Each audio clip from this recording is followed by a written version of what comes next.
ce basilic pouvait pétrifier ses victimes. Dans les légendes médiévales, le basilic est connu comme le roi des serpents, une créature si redoutable qu'un seul regard de ses yeux pouvait transformer un homme en pierre. Imagine la terreur qu'il suscitait. Les villageois fuyaient à la seule mention de son nom.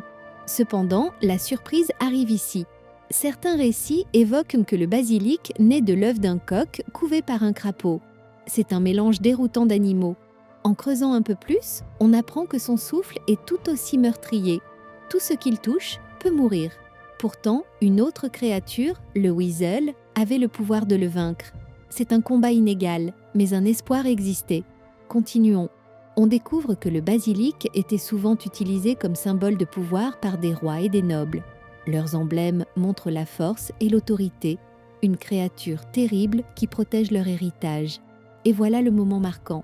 Plusieurs histoires révèlent que le basilic n'est pas seulement un monstre, mais une métaphore des peurs humaines, incarnant la mort, le danger, mais aussi la superstition.